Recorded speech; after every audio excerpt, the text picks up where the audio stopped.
Everyone for being here. I'd like to extend a special welcome to Jamaica, who is here with us today. She's the founder of Hello Bulk, and we'll be talking later about her business. I'm Elon, and Emmy's here to talk to you guys about waste minimization and accessibility. So we're the waste minimization coordinators in the Environmental Center here on campus. I work for Bridger, who just talked to you. And a little outline of what today's going to look like. The focus of the workshop is waste minimization and accessibility. We wanted to focus on the feasibility of reducing waste within our everyday lives, given the consumer-driven society which we live in right now. First, Emmy's going to give a brief introduction to the history of recycling and single-use plastics in the US, following which Jamaica will speak to us about her package-free grocery store, Hello Bulk, and the ways that she's reimagined our daily use of packaging. And then feel free to jump in with questions, submit them in the chat, raise your hand at any time during the presentation. We want this to feel like a discussion rather than a webinar. Thank you, Alon.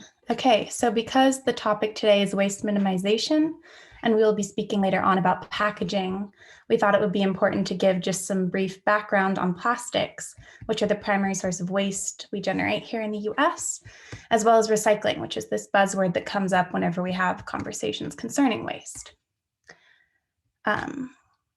So with that, Bridger, if you could bring up the slides.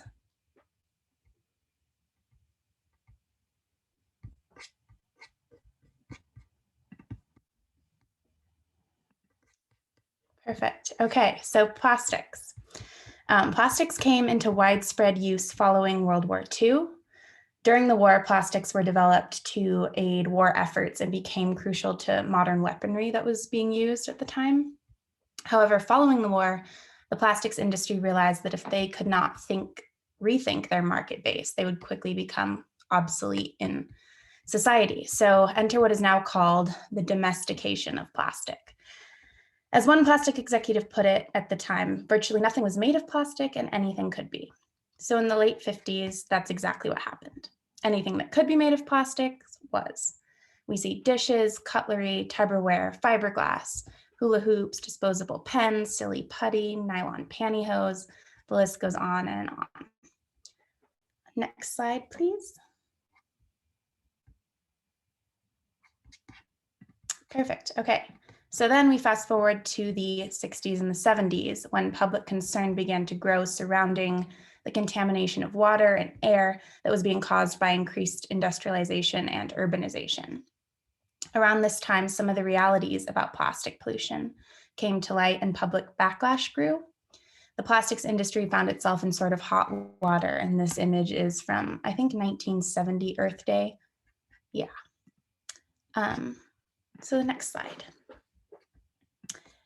So what did the plastics industry do? They came up with the recycling movement. Starting in the late 80s, the plastics industry, backed by the oil industries, spent millions of dollars promoting recycling through ads and public recycling campaigns, telling people that plastic could and should be recycled. This well-funded advertising reinforced the message that people start pollution, people can stop it. And that you can see in the bottom right-hand corner of this image here. And just some brief background on this image because I found it really interesting. This picture is part of an advertisement video that aired in 1971 that was funded by the anti-litter organization Keep America Beautiful. It was problematic in a number of ways, first and foremost because the actor Iron Eyes Cody, who plays a Native American paddling down an increasingly polluted river as his journey progresses, he's actually a white man of Italian descent. On top of this, Keep America Beautiful, the organization, was backed and made up of leading beverage and packaging companies that outwardly were opposed to many environmental initiatives at the time. So this guilt-inducing messaging took the onus of waste reduction off of the plastic companies, packaging companies themselves, and sort of put it on the individual. However, those high up in the industry were aware that large-scale recycling would probably never be economically viable. This led to misleading labels on packages. If a material had the capacity to be recycled, it could be labeled as such, even given the fact that the existing recycling facilities did not and still do not have the capacity to actually recycle them. Next slide, please. Thank you. Okay, so what does this mean? You might have seen something like this before. There are 7 different categories of the everyday plastics that we use. They are divided up based on their chemical components. And out of all of these, only numbers 1 and 2 actually meet the minimum standard to be recycled in recycling facilities. So most of the plastics items you are encouraged to wash and sort and put in blue bins actually end up in landfills, incinerated, or are shipped overseas. According to the EPA, only 9% of the plastic we throw out actually ends up getting recycled. On top of this, plastic downgrades each time it's recycled, meaning that it can only be recycled into less stable, lower quality forms of plastics and will inevitably end up in the landfill anyway. Oftentimes, the recycled materials are either lower quality or can be more expensive than their virgin counterparts, and so companies will opt for new plastics even when recycled materials are available. This means that things like your yogurt containers, your Solo cups, your egg cartons, to-go containers from, I don't know, Whole Foods, Safeway, wherever you shop, actually oftentimes are not being recycled at all. For anyone interested in this whole sort of process, how recycling was created and pushed on us, I encourage you to attend our 3rd workshop. We'll be showing a documentary called Plastic Wars, which goes more in depth into this topic than I have time for here. So keep your eyes peeled for that. Anyways, so when we hear the slogan, reduce, reuse, recycle, we often focus on the recycle and don't talk as much about the reduce and the reuse. If you, slide, please. Thank you. Okay, so here we are. We're kind of trapped in the system that necessitates our plastic use, even in the most basic of our daily activities. Recycling continues to fail us, so what should we do? Let's look closer at the 2 forgotten R's, reduce and reuse. To choose no plastic, to reduce our plastic use, and to shift towards more reusable materials in today's society is to kind of like deviate from the norm. It requires energy and it requires thought, and it means like remembering your bag when you go to the store.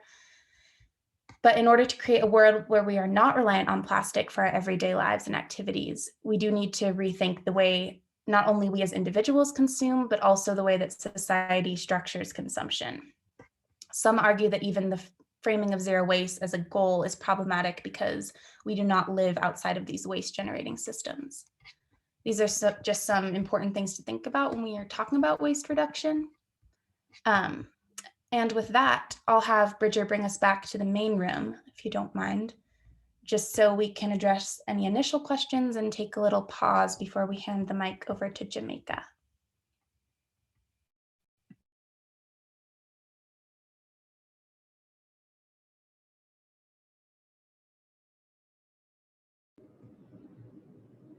So I don't see any questions in the chat, and if anyone wants to throw them down at any point, go ahead. But I'm going to introduce Jamaica, the founder of Hello Bulk, which is the package-free store located right here in Salt Lake City. First of all, welcome, Jamaica. Thank you so much for being here today. Your time is very appreciated.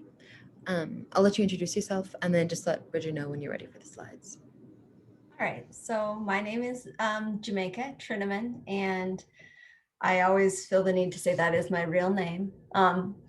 I was named after a song about a girl named Jamaica and grew up in a large Mormon family here in Utah, 8 kids, and sustainability and being frugal was just part of my upbringing. And so when I worked in the grocery industry, which I did for now over 15 years, especially in the larger stores, which I worked for Whole Foods when it was Wild Oats when I started. And then I worked for Sunflower, which became Sprouts.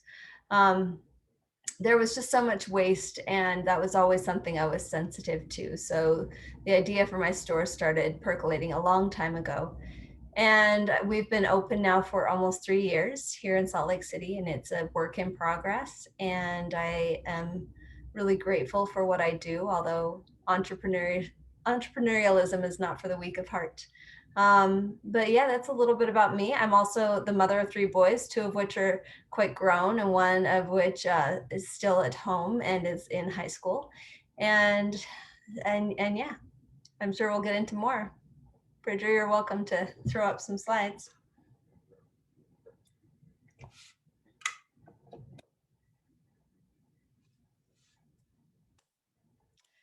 So this is a little bit about plastic.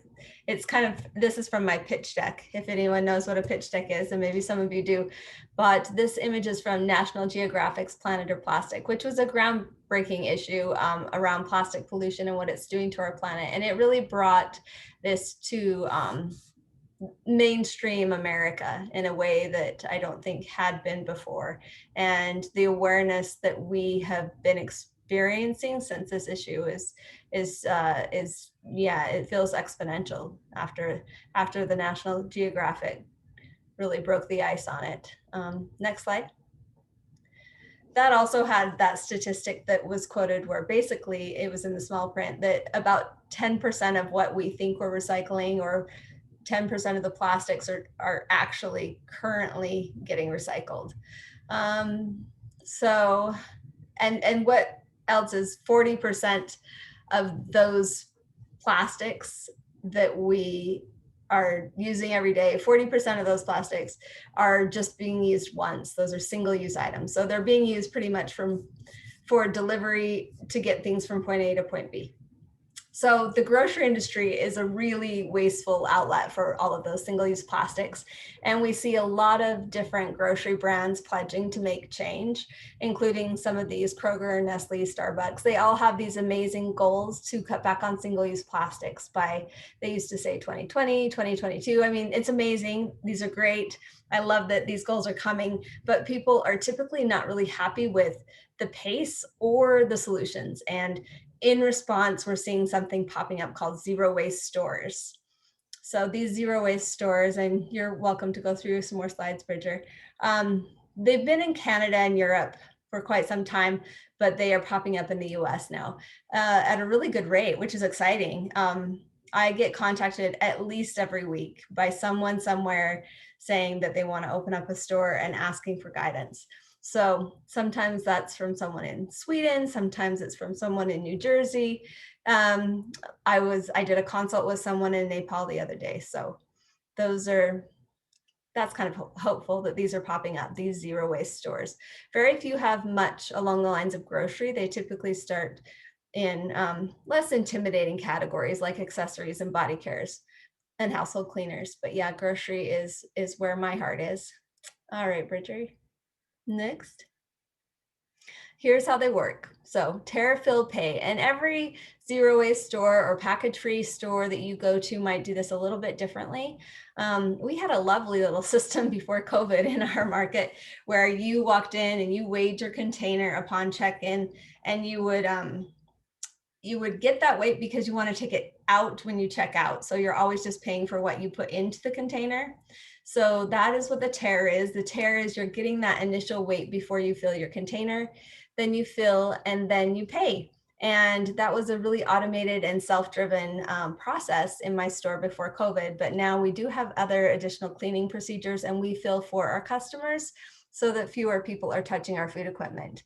We also have funnels and have a zero contact policy with the inside of containers from home so that our food equipment is never cross-contaminated. That's something that I do worry about, as much as I love that people are using their own containers or trying to, because they're trying to change this market in other stores. I worry about contamination, and that's something we really try hard not to have, is that possible contamination from containers from home in our store. All right, next slide.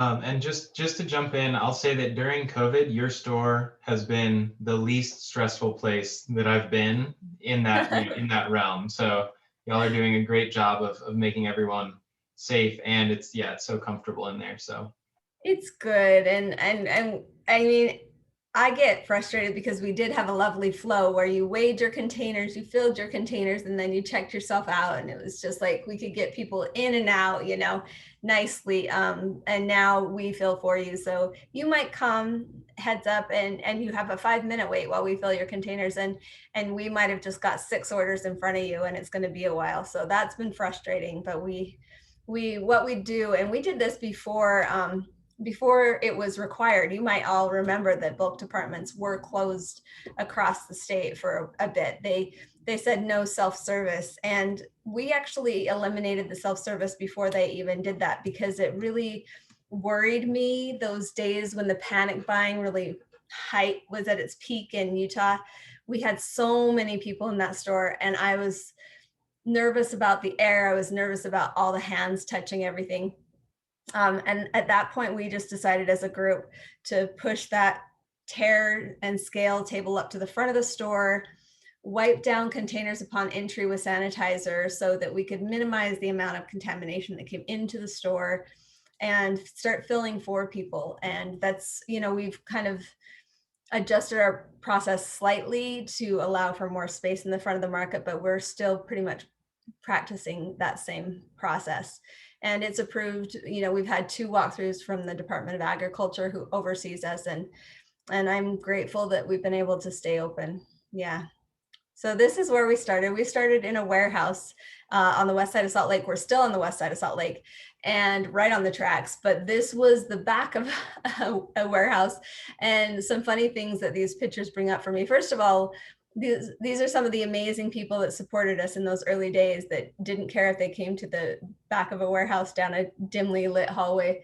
And we were really trying this concept in a low overhead model to see who would show up for it and how much interest there really was in the community. So we were not able to afford at this point those expensive bulk bins that show off the product.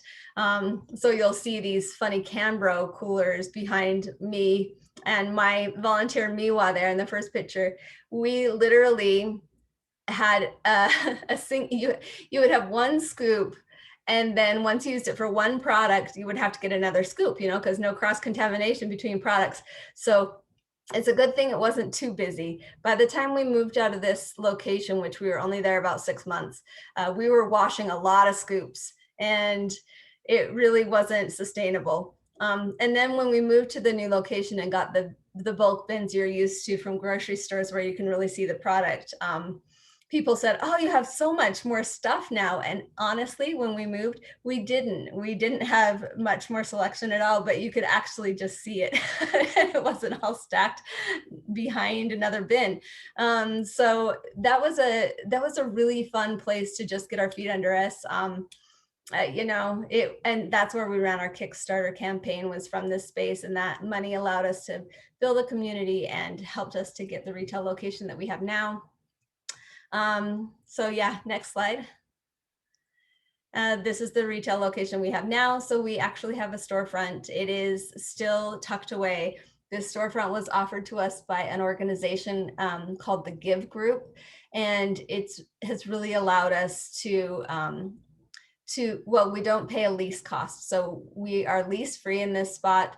And that has allowed us to get our feet under us, and again, just continue to test our assumptions about the community and see that there really is enough interest to support this concept. I also formed Hello Bulk with slim grocery margins, slim profit margins, and I know that we do offer a higher caliber of food. We're more comparable to maybe Harmon's and Sprouts or Whole Foods in our bulk department. We have a lot of local. So we're not comparable to Winco in our pricing, but we actually are operating on very standard grocery margins, which I know after doing bookkeeping for Sprouts and Whole Foods. And so these grocery margins are not great. And what it means is that we need to have multiple locations before we're ever really profitable. But it was important to me to make a grocery store that was attainable and not completely unattainable or elitist. A lot of the zero waste stores that you see across the US are very lovely, and they're more boutique-y, and that's great. And there's a place for that. But I did not want that. I wanted something quite accessible. So we operate on really standard grocery margins, which are a little better than some stores, just because we do sell more of the higher margin items like accessories or things like that. But grocery is complicated, and a lot of people have been intimidated by it. As I get calls from these people all over the US, they often are very scared to do grocery, and it is another level of clearance and licensing and inspections that is difficult, but I love food. So this is where my heart is. All right, next slide. So this just shows that we measure our impact by pounds sold package free. So these numbers do not include any of the accessories or things sold by eaches. These are just pounds. And that's really where I see the most minimization of packaging is things that we can sell by weight. Oh, thanks for the pricing comment, Alex. Yeah, it's hard. Sometimes people make judgments on our pricing because they come in and see those more obvious items that like milk and glass. Now, milk and glass, we make next to nothing on our milk and glass, but yet it is kind of a sticker shock if you're comparing it to milk and plastic.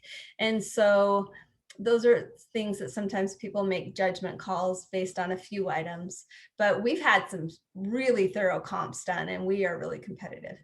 So yeah, in our first 7 months in the warehouse, it shows that we had over 11,000 pounds package free sold into the community, even in that quirky little spot, which is, I'm very happy with that number. But then we were blown away by the response when we moved into this location. So we did almost double that in our first 7 months. We've grown steadily, even through COVID. We did have a setback where we opened a second location at the beginning, well, just before COVID hit in the 9th and 9th area, but we hit some stumbling blocks with the Department of Agriculture that I don't want to talk about. No, I mean, I would, but it's irritable. And then COVID hit and we pulled all of our labor out of the new store into the original market in order just to function with the new sanitary procedures. And in a weird way, that was a godsend. We're really lucky to have had that trained labor, or we may have not survived COVID. And in our original location, we have continued to climb with our impact and our revenue, and we're very grateful. What we sell the most of is grocery. You know, all of our top sellers are grocery items. We do sell accessories, body care, and household cleaners. And have some luck there. And I'm always really proud of the fact that in our top 20 items that we sell, there's always a lot of local presence. So we sell local yogurt, local salsa, locally roasted coffees, and our local items are always in our top sellers. And so you're looking at even more of an impact there, primarily because local goods have a really beautiful circular process where we get things in bins that are then taken back and rewashed and reused. And also, of course, the carbon footprint is much less on goods delivered locally. So having a really strong local platform is one of the biggest pluses to our impact. All right, next slide. That's it. That's all my visual aids. So that tells a little bit about what we do. Let's see. Does anybody have any more questions? I know these markets are different than a lot of people are used to, and feel free to ask me anything. Honestly, I get it all. Oh, yes, I have thought of franchising. Hi, Alex. That is my game plan, if you must know. So I have a two-part business model right now. I have the retail side, which I really want to grow. And I do have plans to have 2 more small locations enter the picture this year. But, and we are moving, fingers crossed, the lease application goes in today, to a space where our warehouse and our store are one, so that we can function better, because my job description is pretty much put crap into my van, take crap out of my van, put crap into my van. Like, that's what I do so much now that we just can't do that anymore. So hopefully we're gonna tap into my greater skill set, although these guns are getting pretty. So in any case, yeah, we want to franchise. We'd love to be poised to franchise within 3 years, and we will see how that goes. I think we have to realize that that I believe, this is just opinion, but I believe that single-use plastics will essentially become banned bit by bit, and the US is probably going to be last on that bandwagon, right? I mean, we're seeing it happen already in other countries, and when single-use plastics continue to be banned, that means that grocery stores here in the US, conventional and natural grocery stores, will really have to rethink their model. So I don't know how long stores like mine, are going to thrive. I do believe it's time for them to thrive. Stores like this really did pop up in the 70s too, by the way. In my research, there was a spike of them and then down, and now they're coming back up with awareness. I think what was missing in the 70s was that awareness piece. And so it's an interesting industry to sort of justify to lenders and investors, because we don't have a lot of highly successful business models to point to.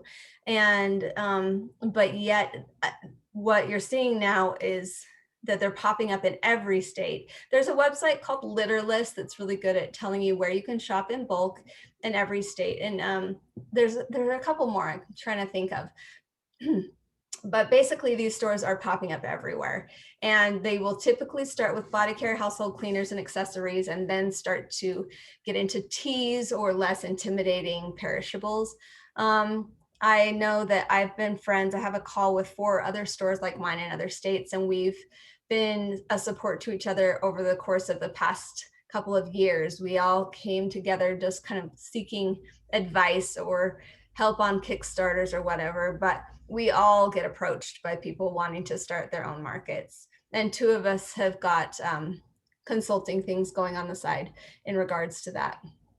So they're popping up. They're not perfect. They're not zero waste.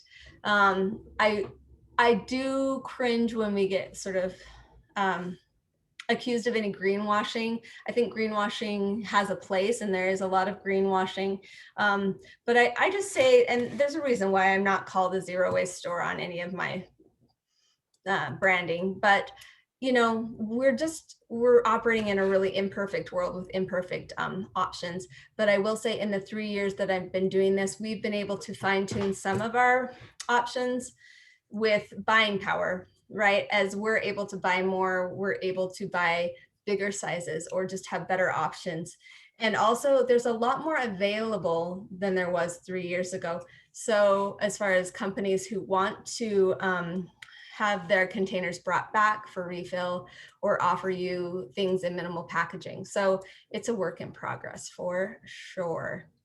Let's see, how do you manage? First of all, do we have fresh produce? Yes. We don't have berries. Berries we only had in the summer when we could actually get them in cardboard, and we will probably get them again seasonally.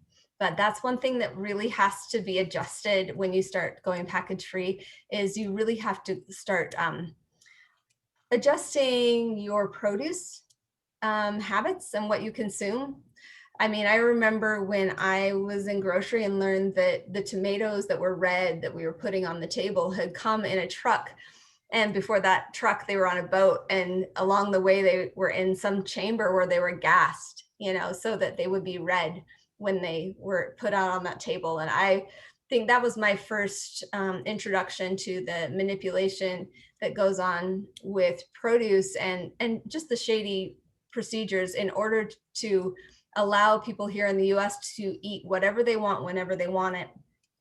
And so produce is one of those spots that you have to gradually, bit by bit, try to eat seasonally, and try to do things like freeze your berries in the summer so that you have berries in the winter. And I mean, nobody's perfect. I had strawberries the other day, but I don't get a clamshell of strawberries very often. I really try not to do that anymore. So, but we have lots of local produce, and I get produce from a distributor out of California, organic produce too. I'm not opposed to that.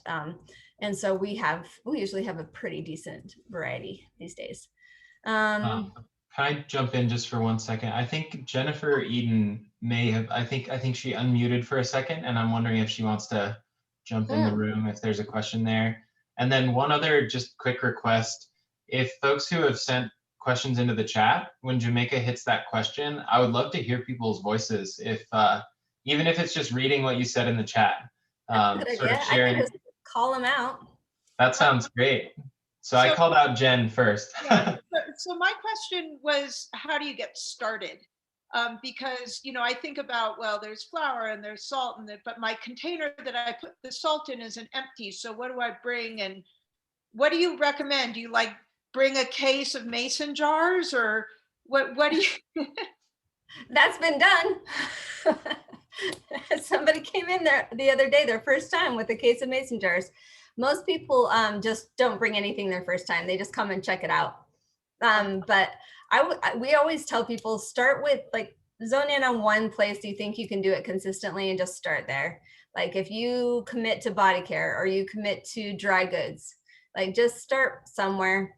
And then you start, it's kind of like when you spill something on your kitchen floor and you clean it up, and then you're like, oh, now there's a clean spot, and now I have to mop the whole kitchen. Like it's like that. So you'll start somewhere, and then all of a sudden you become really hyper aware of how much plastic is in your kitchen, and you start making different grocery options or choices. You'll go, and if you're buying tea, you'll just have an eye towards reuse, and you'll start being like, oh, that tea container, it's glass, it's a little more, but I will refill it, and I won't refill that. And you just start fine tuning and tweaking things. So just start somewhere. Okay, thank you. Sure. I think Olivia's comments next. If Olivia's here, she could read her question. Yeah, so you talked about it a little bit. I was wondering how it works, like, before food gets to your store with like the packaging and whatever, and also like foods that need packaging, like meats and stuff like that. How do you avoid the packaging, like on the consumer side? Yeah, and it's impossible. It's impossible to avoid it, but you can go about it conscientiously. So we just kind of operate on, are we offering you a value proposition? Like, can we give you a product that's in less packaging than you can already get it or would, you know? So, you know, everything's different. On meat, we don't have meat for that reason. I mean, I think I would be okay with some of these conscientious local meat companies that I've come across, but meat is, you have to either have it at a meat counter, which I'm not gonna have, or it comes in plastic because it's frozen or refrigerated. So we don't have any meat. And we really just, I try to just operate on a system where I have quality distributors that I form relationships with, because I'm not like a boutique. I don't have 18 items. I have over 300 items. So I have to have distributors that I like their mission, and I know they research their products and that they have high standards. Like, we don't have organic fair trade coconut oil accessible to us right now because our coconut oil person, first of all, it's typhoon season. Second of all, it won't say fair trade because they haven't got the proper certification that is needed for that fair trade certification. So like, they follow through on those things because it's their job, and I like that. But you really have to pick conscientious distributors, and then you have to encourage them and praise them when they make good choices. Like, if I suddenly got my essential oil shipment, and instead of using bubble wrap, they have used the shredded cardboard, and I will send an email. I will post it on Instagram and tag them. I will say, thank you for making that change, because I think it's just enough voices.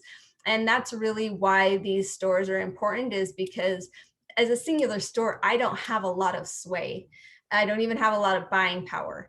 But as a group, we are all having the same conversations with these distributors and these products. And together, that consumer push is really what's driving change. So, did you have any thoughts, Olivia, before we move to Jennifer? No, that was great. Cool. And Jennifer, that's a repeat. That's I think Jen had typed it, and then I called on her. So. Oh yeah, that's right. She's the one who asked the question. So are we to Jess? Yeah. Can you hear me okay? Totally. All right, sweet. I know you can't predict the future, but do you anticipate going back to a self-fill model at some point? getting away from having all the extra help? We really have to, but COVID, and I think a lot of businesses would say this, it's been really interesting because you've learned a lot about what your customers like and don't like through a different lens. And so we have found that a lot of our customers really like that we fill for them. So we'll always kind of keep that as an option. There might be some sort of fee associated with it, or just specific operation hours for drop off pickup, so that we can staff accordingly. But yeah, we would like to go back to the self-fill model. We just need more space so people, and we need to set up, where they can wash their hands upon entry. And so it's going to take sort of incorporating some of these things that we learned from COVID before any of us feel good about that. But one of the big selling points of moving to someplace larger is having the self-fill model at some point. I think there's definitely a part of the population that I think is going to like pumping their own laundry soap, or dispensing their own almonds. It's really satisfying in a tactile way and makes you feel like you're physically doing something that helps with this plastic pollution problem. So we will definitely go back to self-fill at some point. And it's funny because, and all of our customers said this, they said, you must love filling for us. We were so messy. And no, we've been doing this for a while, so we're getting pretty good. But in the beginning, it was a disaster. We were like, our customers are so clean. How did they do this? I mean, there were days, but there were messier days than others, but you guys were better than us. So any more comments, or did you have a follow-up or anything on that, Jess? I do. A separate question, and it's not specific to you, but I kind of want to hear your thoughts on this subject. With COVID, I've been on this journey to reduce for quite some time, and I just am incredibly frustrated that even though the data doesn't really support it, like we're still in this model that we can't bring reusable bag places, and we can't reuse our own coffee mug. And what are your thoughts on that, especially because you're in a place where you're doing it successfully? People are bringing their own packaging in. It's been everyone's been frustrated. It's been a tremendous setback. There's really no denying that. Even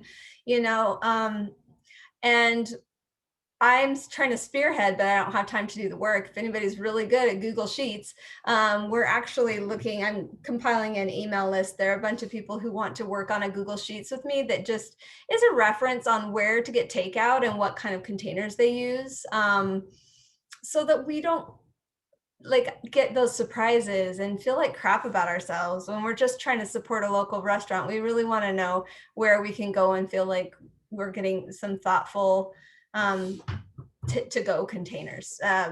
But it's a tremendous setback.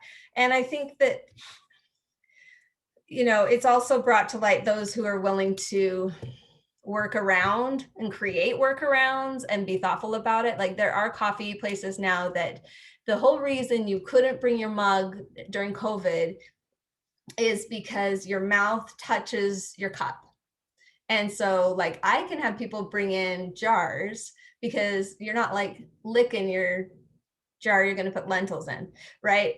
But that's what the health department says about reusable mugs right now. So there are some coffee places that you say, if I hold my mug, will you just pour it and not make contact? Will you just pour it into the mug so that the customer holds the mug and the employee doesn't have to? And there are a lot of places that will do that workaround.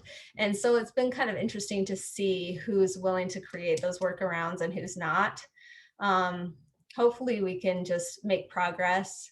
I always find it really ironic that we have all this pushback about sanitation and reuse regarding containers from home, when people have been bringing those gross plastic big gulp mugs to 7-Elevens and Hearts since the 80s.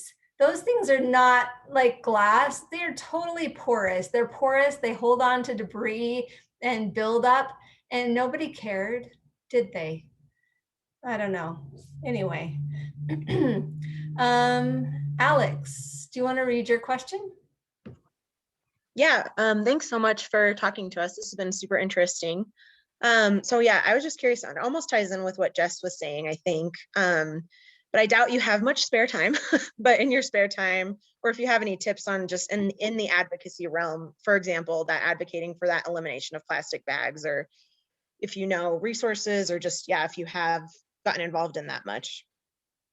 I get involved a little bit. I do pick my battles, and because it's hard, but there are a couple things I'm really excited about right now that I'll pitch to you. The elimination of plastic bags. Isn't that interesting? I mean, we could just have a whole thing on that. There are some little cities around here that have been able to do it. And yet when they tried to do that in Salt Lake, there was all this pushback saying that it was like anti-small business and all this. Or did you know that Rancho Markets was actually the first grocery chain in Utah to say, we're not accepting, or we're not using plastic bags, bring your own bag? And Rancho Markets got a huge backlash because they said it was discriminating against them, the customers. And that was really insightful to me about how much, and I hear this from my friends who go back to their native country outside of the US, that we set a tone and we set trends here in the US, and then it trickles down to other parts of the world, right? And when we set that tone, sometimes even though like right now, a lot of us are just rejecting that plastic bag and using our own, it's very multi-generational. Even people that you don't think can make new habits are doing that. And but yet you go to some other countries, and when you bring your own bag, it's considered like lesser than, or not as upper class, which is sad because we've set that standard and we've set that trend, and people make that association, which is, now we have a lot of undoing to do. But as far as advocacy goes, one interesting proposal that I would like to pitch to our legislature is they've been talking about this on Clubhouse, that maybe the onus of packaging and what to do with that packaging could possibly be put upon the brands and the producers of the goods, so that just like nutritional labels, we could have brands telling us how to, what to do end of life with the packaging that houses their product. And I like that for one or two reasons. One, it's a really powerful educational platform to educate through products. And second of all, it's really hard for anyone to figure out what to do with all the packaging in their kitchen or in their use. But it's not that hard for the producer of 6 different kinds of cookies to tell you to do the research and to figure out exactly where the end of life could be for their packaging, and then communicate that. And so I think that might be a really good common sense thing to promote. And I've been wanting to pitch that to Derek Kitchen, who comes from a food background and might understand. So my advocacy goes towards common sense things around packaging. I love the grocery industry. And I don't think that packaging is inherently evil either, but it went unchecked for too long. And we just started packaging. And it is that crazy unchecked packaging that is full of unintended consequences. And we've created a catastrophe. Sorry, I can really ramble about this stuff, but basically reuse, the beauty of reuse is that it's really the only solution I can think of that helps us to turn the faucet off, right? Because there's a lot of amazing stuff going on around new textiles and innovation and end of life for plastics and other contaminants. But the problem is, like, we can't slow this wave of plastic pollution that's going into our oceans down long enough to let any of these other facets of the solution take hold. And even the experts will point to reuse as being a really important part of the puzzle, and reduce and reuse are the two. like Emmy was saying, are the two parts that we've got to give a lot more attention to. So that's really where my passion is. And I try not to get too sidetracked by the rest. But another nonsensical thing is that we can't make recycled glasses out of glass here in the state. If anyone wants to take that on, I'm sure it was big business at some point. It's illegal, apparently, for us to make glass out of glass, and that needs to change. And if I had, I don't know, a drug habit that allowed me to not sleep, that's what I'd be working on, because that's BS. The only recycled glass product we make here in Utah is pretty much fiberglass. And that could change if we just change the legislation around what we can make from recycled glass in Utah. Alex, did you have any other questions, or did I address yours? No, you did. I just mentioned how much I like Derek Kitchen, but that's just beside the point.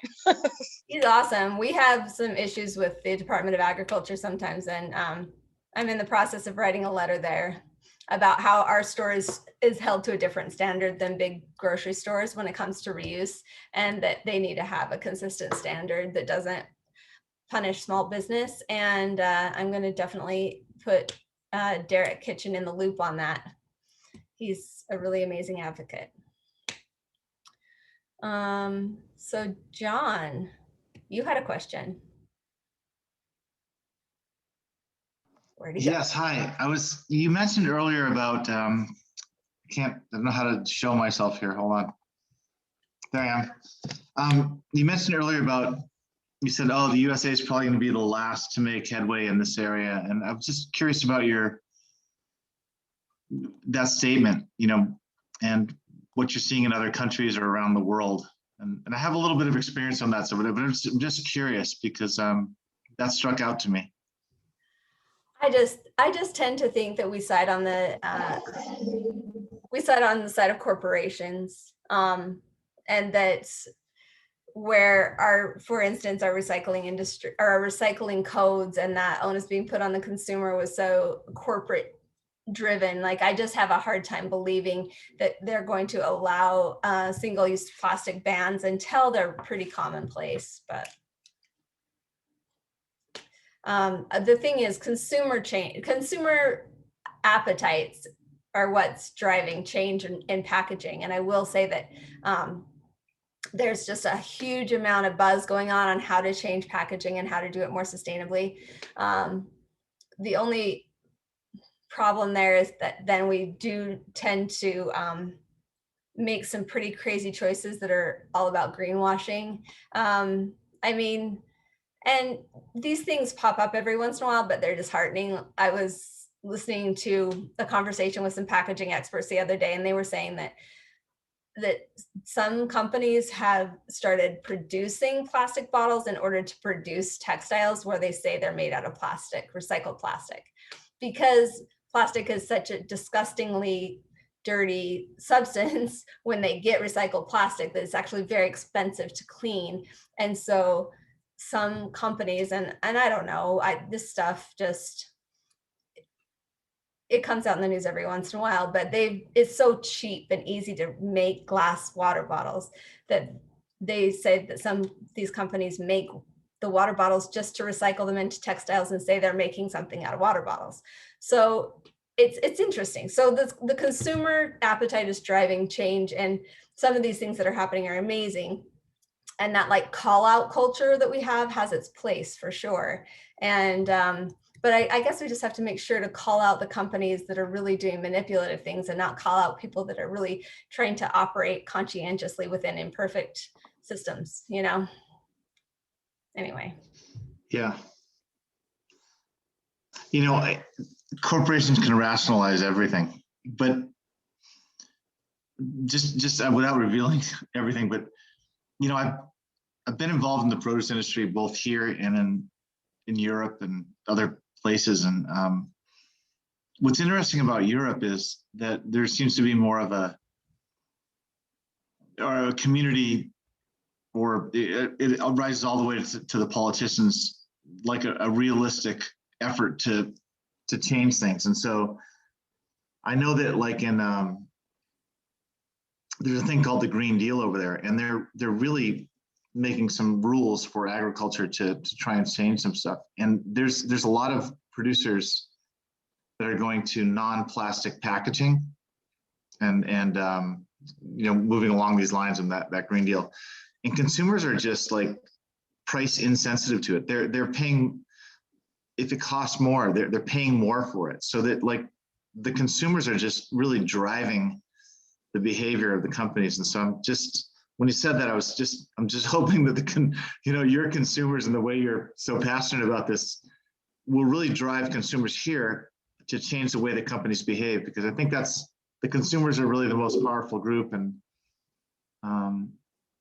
what strikes me about this is, what you're doing is seem to catch on, and the demographic of the consumers, if they have enough will, they will make the companies change. So you're doing good stuff, and it's exciting, and thank you. Oh, thanks. It is good stuff. And one thing I've realized, is that, when I first started, I wasn't doing great numbers.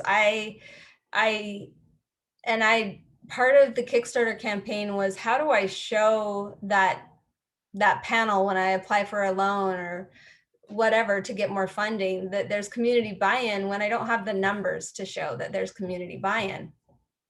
So that Kickstarter was a way of showing that community buy-in. I realized I had a clientele that was very, good-hearted, but that our ideas changed really quickly, and our habits don't change as quickly as our ideas. That has a lot more to do with changing little things consistently and giving yourself some time. So it's been really wonderful to see those habits change over time. And my favorite customers are some of these, older people that have been really trying to do this for a long time, really fighting against some stumbling blocks, and it just takes time for most of us, and it takes having access to something, which the store is just about that accessibility, right? Without that piece of your puzzle, you can't make those changes. And so it's been exciting. I think what we need to do as a group is really storytell in a way that is relatable and digestible, right? We often end up in these echo chambers and these really amazing conversations with really great people who have wonderful ideas about bringing about change, and that's great. But when it's only a room full of people, we don't, our hands are tied, and what we need is a bigger tribe. And so I keep going back to the fact that I feel like in this country, we almost speak different languages, I hate to make it that literal, but it feels like we speak different languages sometimes. And what are these languages that we can speak that cross over these borders and these boundaries, so that people can be receptive to our message about sustainability and not make it political? And I think that it's really, and Trump's campaign taught me this, I have to take something positive from that, is that he told a simple story and he told it over and over and over. And you could show so much evidence contrary to that story and people still believed it. Like, we need to take that tidbit and we need to take these really simple, digestible bits about sustainability that are relatable.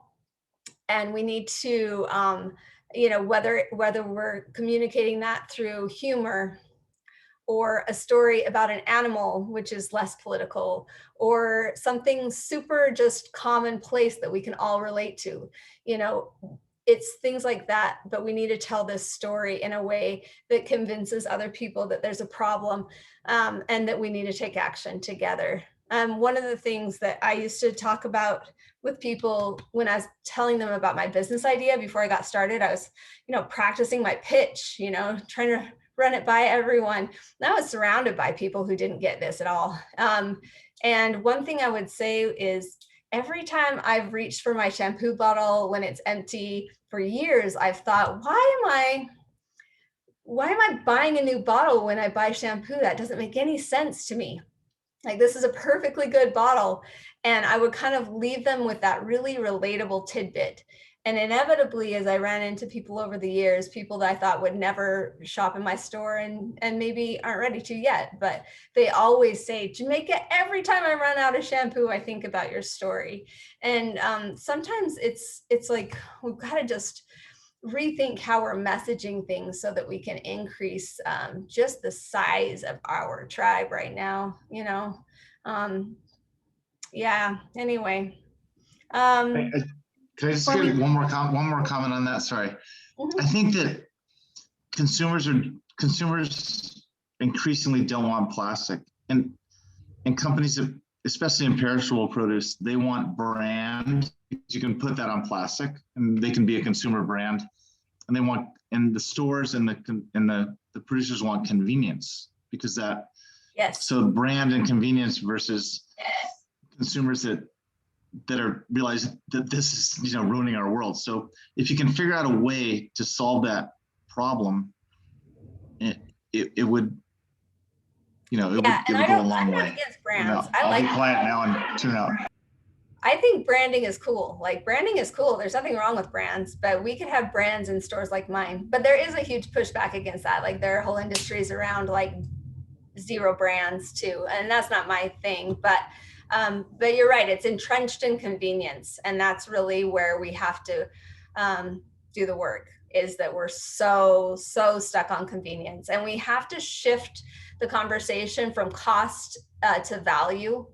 Like, is it convenient really if you're sacrificing your environmental integrity? Is it expensive really if you're eating something that doesn't give you health repercussions? You know, we've got to just look at some shifts in our conversation and our verbiage there, I think, John, and whatever we can do to help move that forward. Before we move on, just for people that need to head out because it has been an hour, I'm just gonna hop in and say that for those of you that signed up and want to collect your jars, we're going to be outside of the Environmental Center this Thursday from 9 a.m. to 3 p.m. and you can stop by then to pick up your jar. And if that doesn't work for you, please contact Elon or myself and we can find another way to get you your jar with your 50% off discount. So thank you for everyone. If you need to rush off to another class or something, thank you for being here. Absolutely. And I don't know, I probably have another about 20 minutes if anybody wants to stay on. I think that we should, after we get through these questions, open up the mic to you, Emmy and Bridger, and see if you guys have some feedback on some of these topics too. That would be cool. Mariah, I think this is a super common question, but go ahead and pose it if you're still there. Yeah, it was just like a super logistical question about coming in, because you talked about like the downsides of like the plastic not being entirely as sanitary as glass, and so I just wondered if you like what that looks like bringing in your own containers. Yeah, that's true. And I mean, it is way more porous and it won't hold up as long. I think that's why the mason jars are the staple that we see, you know. But with plastic, when people ask us this question, we say use it till it's dead. Like, you've got a lot of it. Just before you recycle it, just use the daylights out of it, you know, get creative. We see all sorts of creative stuff. It's pretty cool. Like those brown sugar bags with the Ziploc tops come in. Those are great snack bags, you know. The Talenti containers come in all the time. That's what I was gonna say, is I have probably like 20 of those just sitting around, and I hate that they're not getting used in some way. Yeah, they're seriously sturdy. You'll start just shopping with an eye for reuse, and you'll be like, if I can reuse that, how many times? And in what way, you know? And we see it all, and we're fine. We don't make contact with your container. So you can even come in with a little bit of like rice left in the bottom of something. Every once in a while, we will draw a line there. Like, often it's been coconut oil that people refill over and over. And it's like, I'm not going to put new coconut oil on rancid coconut oil. But yeah, but honestly, if your containers aren't completely empty, that's up to you, you know? So. Thank you. Sure. Bridger, greenwashing. You should define greenwashing. It's just when people are trying to make something seem green when in principle it's not, you know. And it happens a lot with packaging. Packaging is really manipulative, and people have found that if they do something in, you know, the appearance of natural fibers or even fonts or whatever that suggest that they are an environmentally friendly company, that it buys them a certain customer. And that's an example of greenwashing. And you just have to do your research, you know, or you'll find a lot of natural looking products. And natural is a really deceptive term. It's not regulated. That's another very greenwash concept. Organic is super regulated. You cannot put that on a label unless it's certified. But natural, you can throw out there in any way you want. And so you'll find a lot of really terrible products that have the word natural on the label because it buys them the customer that they want to buy. And another term we use a lot is wish cycling. And a lot of people put stuff in the recycling and think it's recycled, but that's wish cycling. So yeah, those are just some funny terms that you'll hear thrown out. Hey, Quinn, what's your question? My question was also just like a logistical one. I'm disabled and use mobility aids, and I know you mentioned a couple times talking about your store of like wanting more space in some things and like going to be using more space. So I just wondered like if accessibility in that realm is something that you focus on, and like I guess also just like I would like to know kind of what to expect because that helps me navigate spaces better. Yeah, for sure. I think that, and there's a certain amount of accessibility that's always required, especially if it's like a newer store where there's any new construction, you know. But in our store, I think our biggest hindrance is the size and the fact that we can't get around very well in there these days. But we do have people in the building because we're in an apartment building that come down. We don't have electric carts, but we have people that shop in wheelchairs, and the drop-off process has made their life easier too. So you can now arrange to drop off containers and come back at your convenience, and we just fill them for you, which is really, I think, the biggest factor that helps you, because it is hard to reach bulk bins, like the gravity bins, don't you think? In most bulk departments, and our store's not different in that respect. So we're always happy to help. And I think that you're able to get in to our store in a wheelchair and get out. But as far as like electric carts, I know that's one thing that people have preferred to have before. And we, first of all, I don't think electric cart in our teeny little space would be a good idea. Like you would just be bumping into things that's so small. But I think in the next space that it'll be better for that reason alone, you know, just to have that ability to get around things, get in and out more readily. On that same topic, Jamaica, when we've talked a little bit about going, you know, back to the customer refill model, when we go back, if someone were to come in, you know, with jars ready and there were accessibility barriers there, I assume you would still be willing to fill those up and sort of use that model as a way to expand access. Is that fair to say? Yeah, I think it's always fair to say that we're willing to help in any way that we can, you know. It's been really nice to form relationships with the two people that shop here that are wheelchair bound and see what we can do to help them. And sometimes that's not there's not a lot of help needed. And sometimes, you know, one of them a little more help, and occasionally we'll even have her put her containers out on her front porch and we'll pick them up and bring them down and then return them. But yeah, for sure, we always want to work around anything in any way. It's just everybody that comes into our store obviously has a really big heart, you know, they're trying to do good. And so in any way that we can support them, we want to. Any other questions?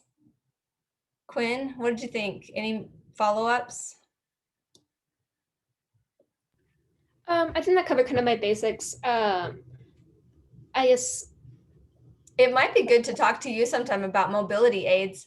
I mean, I know I have good friends that are little people that could help me with that too. It's eye-opening, the struggles that they have even just traveling or staying in a hotel.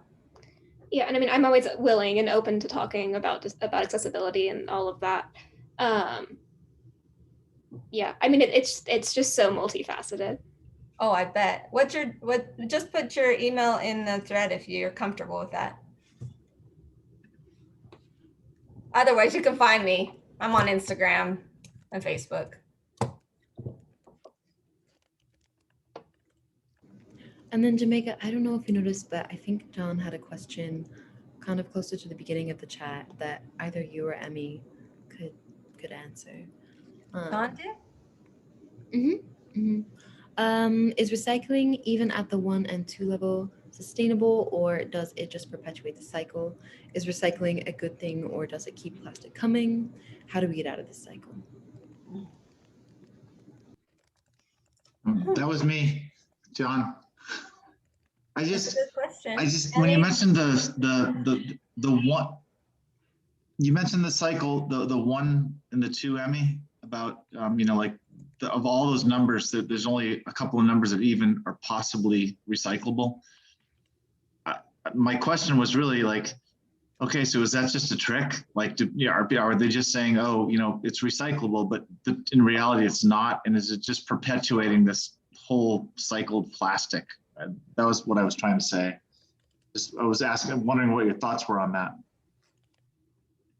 I think that kind of idea behind that is that if we kind of lean on recycling to absolve ourselves of this guilt that we have around packaging, then we're not actually doing anything to create change, and shifting our mindset around how we consume is really important. So, you know, going to stores like Jamaica's store, or I don't know, everyday aspects of our lives where we use waste. If we stop thinking about recycling as this answer, then we're actually moving towards real change, I think. Does that answer your question? And I think if we just dismantled single stream, right? You know, I don't think recycling is the world's worst solution if we did it better. But single stream recycling is the worst idea. And again, John, it's just entrenched in convenience, and that convenience is doing us a huge disservice. It's not. Once we have single stream, that means it all goes in one can, which makes life so convenient for us. And I get to feel better about recycling. But if that can is flawed and recycling changes from one county to the next and nobody educates on it, suddenly everyone's putting a bunch of crap in that can that makes their can so expensive to sort that can of recycling goes to the trash. And so until we can recycle well, like countries often do, where you go and you sort your own recycling and your own waste, and you just become fluid with that language. Until we do that, like, this isn't going to work. I think if I remember right, Emmy has a story about that, having just moved from another country. Yeah. About sort of what the stream looks like and what the system is for the consumer. Yeah, so I lived in Squamish, British Columbia for about 3 years, and just the convenience that you were talking about it wasn't as convenient, but it was better suited for actually having the materials be recycled or taken to places where they could be dealt with appropriately. There were, I think, 5 different bins every time you threw something out, so trash and recycling didn't really exist. There was like compost, there was glass, there was paper, there were soft plastics and hard plastics. So every time you went to kind of deal with your trash, you had to go through this whole thought process and really sort, because there weren't just 2 bins anymore. So that was just an experience I had that kind of made me interested in the whole process. Were the bins located like pretty much right outside your residential area, or did you have to go somewhere to throw away everything? No, these 5 bins you would see wherever you went in this town that I was living in. So, you know, when you were at the restaurant or near the bathrooms or outside your dormitory, it was always the 5 bins. And so you grew accustomed to it, and it became part of your everyday. But the shift moving back to the United States was a big one for me.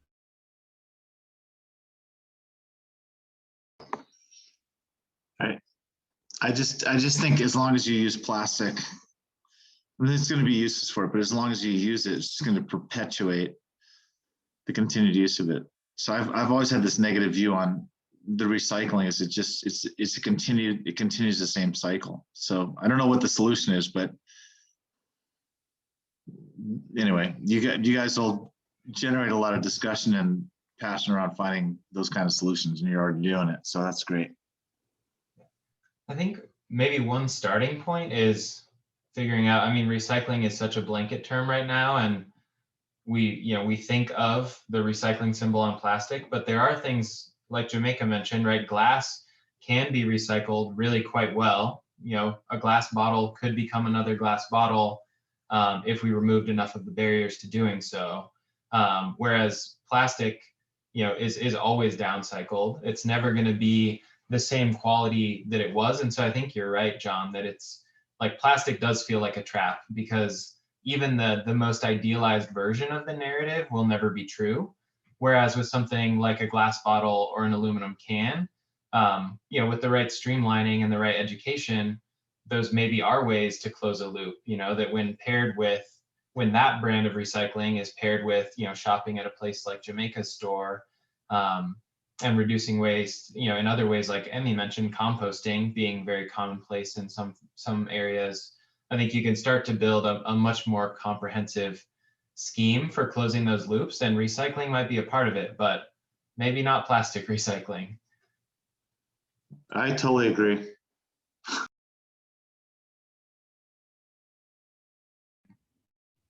If there's no other questions, does anyone else have any last thoughts or ideas they want to share? Okay, well, thank you everyone for being here. Our next workshop is going to be March 23rd, and it's going to be a conversation with Clever Octopus, which is a local reuse center. And we're going to be doing hopefully a DIY reusable mask workshop. So keep your eyes peeled for that, and also the Plastic Wars documentary screening.